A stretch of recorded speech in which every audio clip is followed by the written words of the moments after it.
8:46 in the morning. It is 14 away from 9 o'clock. It's the voice of Indiana County, WCCS 101.1 FM, AM 1160, WCCSradio.com. If you are watching this morning on Facebook, you'll see that Lindsay Mello is armed. She's armed with a fiddle this morning, and she's actually going to play for us a little bit this morning. But the real reason for her visit is to get you interested in playing the fiddle.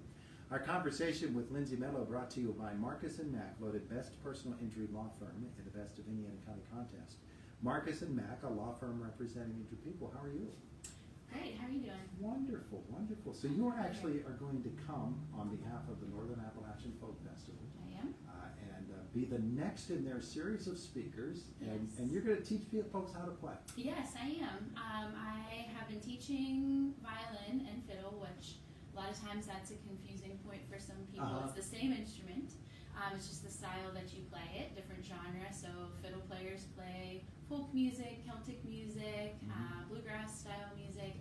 Violin players play classical music. I'm going to teach people how to fiddle. I began when I was about 6 playing classical music and then switched over my teen years to the fiddle. My instructor was Kim Thomas. She's the one No boy. You familiar? Oh yeah. Okay. Kim has been here before. Okay, I'm sure she has. She organizes the fiddle contest that NAF puts on each year. But I learned from her, and she's an amazing, wonderful teacher. And now I'm teaching students. I've had students for probably the last 10 to 12 years. Oh, yeah. All different ages. Teach them how to fiddle. Start with the basics and move up into the different genres and that sort of thing. Now you're going to come and you'll be teaching a class. Where and when? Okay, so it's going to be at the Northern Appalachian Folk Festival headquarters now, which is located on Philadelphia Street. As far as I know, they're offering lots of different classes. Yeah. I actually attended a clogging class there not long ago. It was really cool. It's one of my dreams is to be able to clog and fiddle at the same time. Yeah, there's some people out there that can do it. It's really amazing. So that is when the classes are going to be held, the third Saturday of the summer months. So the dates are June 15th, which is this Saturday, July 20th, and August 17th at 10 a.m., about 10 to 12. And then you're going to teach them to juggle while they're fiddling and clogging.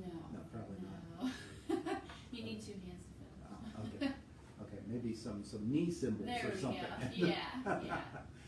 It really, though, it's a fascinating instrument to watch being played because the sounds that come out of it and the changes of notes and just the way that a note is sustained is something that I can never grasp. Just I'm fascinated by the way that you're able to pull out of that instrument the sounds that you get.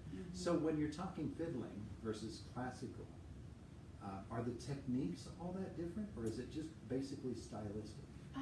It's mostly stylistic, I would say. That's what I'm going to be teaching in the first class is the technique, how to hold it. There's actually a lot that goes into it. You have to have the proper posture, the proper hand formation, the finger placement, those sorts of things. But then when you get into the different genres, it's only the style of playing. The classical, I would say, is a little bit more fine-tuned. You have to be a little bit more precise with the finger placements and things like that. Sure. There's a lot more vibrato and those sorts of techniques. The fiddle is you play fast and you hammer on, and you get into those strings and you dig in, and the faster the better, that sort of thing. So. Wonderful. Now, so for the classes that you'll be teaching, folks obviously need to have a fiddle. Yes, they do need to have a fiddle. You can rent from a local fiddle maker, Robert Gordon. He's located in Belsano. The information for his rental or purchases is on his website. I don't have the information for his website, but his name is Robert Gordon, located in Belsano, and the information is on the NAF website on how to get to his. You play something for me. I'll look up Robert Gordon. Okay. All right. I think I'll do. Let's see. I'll give a little sample of what will be being taught. at the first class. I Oh, haven't cool. done this before, so I'm not sure the level. This class is for beginners with little to no experience. So I'm not sure if the first class will end up being just mostly basic things, how to hold it, how to place your fingers, how to hold the bow.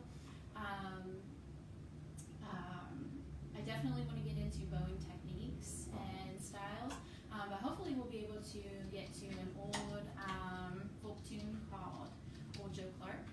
It's a real easy one that you can get the basics of down, and then you can add some embellishment too. So it's a really fun one, that's easy to learn right away, and then you can spice it up a little bit. Here she goes. German tune there.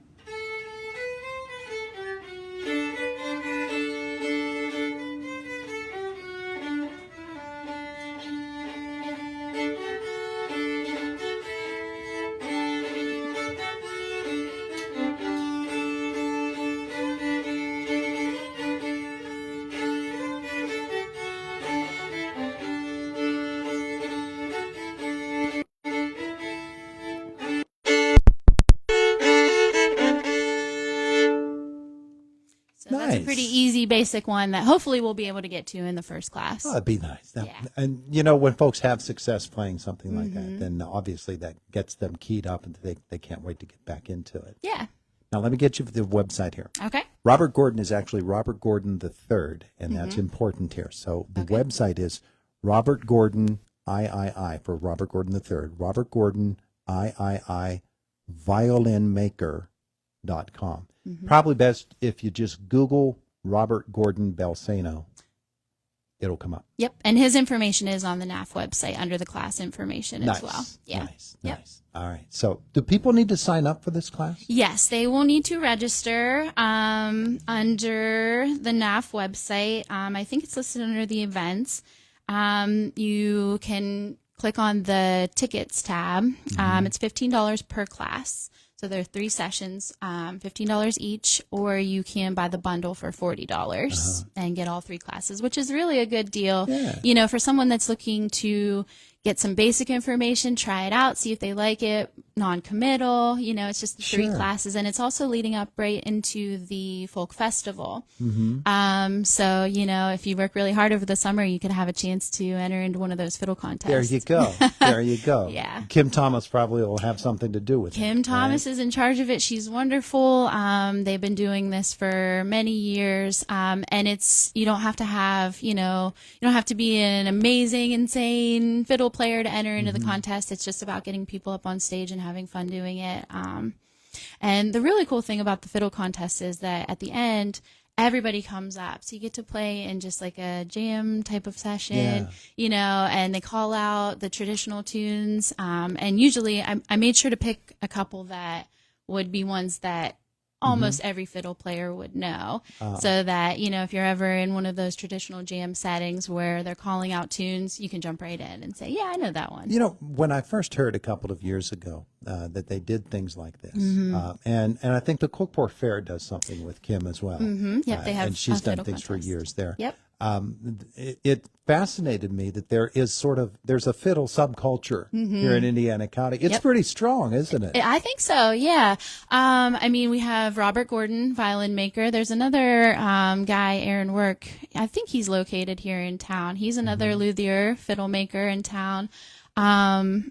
You get to the fiddle contest, and there's, 15 to 20 contestants there, and the talent is amazing. I would love to see more of those traditional circles where, people are coming together and just kind of going around the circle, calling out a tune, and everybody just playing, getting together for fun and keeping this tradition alive. They do it with guitars.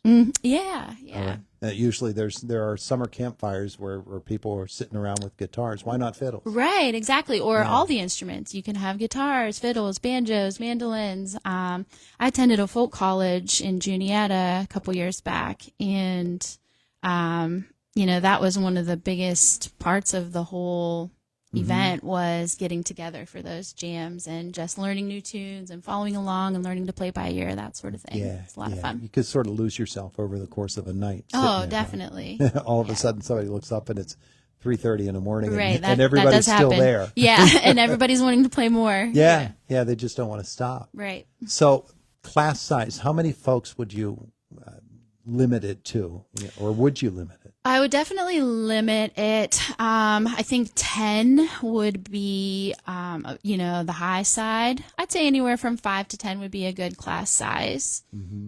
Yeah, that's what I'm hoping for. Cool. Yeah. Cool. All right. So, you want to play something else for us? Sure. Oh, that'd be fun.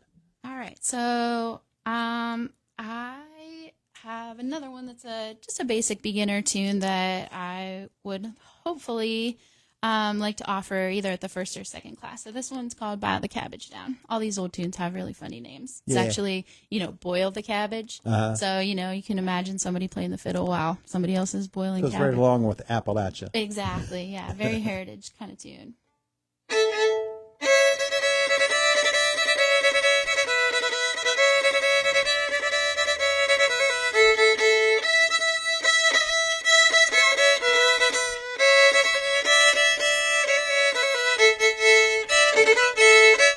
There you go. Yep. So I want to teach them the endings too, that shave and a haircut, 2 bits, that sort of thing. I want to teach them slides, so that sort of thing, little licks, and yeah. Oh, it sounds like a lot of fun. Yeah, I think so. And if anybody has ever had that ambition and watched it and said to themselves, if only I had the basics, I would like to just sit in my back porch and fiddle. Right. And that's what we want to get people to be able to do. Even you might think, 3 classes, I could never learn how to do that in 3 classes, but you absolutely can. You just need, the technique to fine tune, somebody to say, okay, here's how you hold it. Here's how you're going to get the best sound. And here's what you need. A lot of people don't think about those things, but that's really all you need to get started. And then, it's practice. Yeah. Practice on your own, research tunes. First class is coming up. We're almost out of time here. First class is coming up on Saturday. Yep. You can go to naffinc.org, naffinc.org, and learn all about it. Which tab should they be looking for? Under the events tab. Under the events tab. Yep. There it is, right there. Beautiful. Lindsay, thanks so much. Yeah, thanks for having me. I'm really excited about this. I think it's so important to, pull together things like this in the community, get people playing music, get people together, and appreciate the heritage of our area. Oh, it's going to be good. It's going to be good. Thank you. Thanks. It is the voice of Indiana County. It's WCCS 101.1 FM, AM 1160, and WCCSradio.com. Fox News next at the top of the hour, and then Jake is back with us from the WCCS newsroom. Hi, I'm attorney Robert Marcus. And I'm attorney Brian Nitterheiser. At Marcus & Mack, we understand the financial stress you may suffer after an accident. That's why having the right lawyer can make all the difference. If you or a loved one have been injured due to someone else's negligence, You deserve experienced and aggressive representation. with 100 years of combined legal experience, we mean business. Marcus & Mack, with 5 convenient offices, including Indiana. Learn more at marcusandmack.com. 101.1 FM and AM 1160 WCCS, Homer City, Clymer. WCCS. Will they make Hunter Biden a convicted felon? I'm Dave Anthony, Fox News. The jury will resume deliberations this hour in the case against the president's son, charged with illegally buying a gun in 2018. Prosecution highlighted the gun salesman who testified he watched Hunter fill out that federal form and checked no to a question about being a drug user. Fox's Rich Edson outside the court in Wilmington, Delaware. Now, Hunter's defense attorney, Abby Lowell, countered that the prosecution's case depends on a magic trick, relying on evidence of past drug abuse to prove Hunter was using drugs when he bought that gun. President Biden hosted a concert last night celebrating the Juneteenth holiday a week early, commemorating the end of slavery. But let's be clear. They're all ghosts in new garments trying to take us back.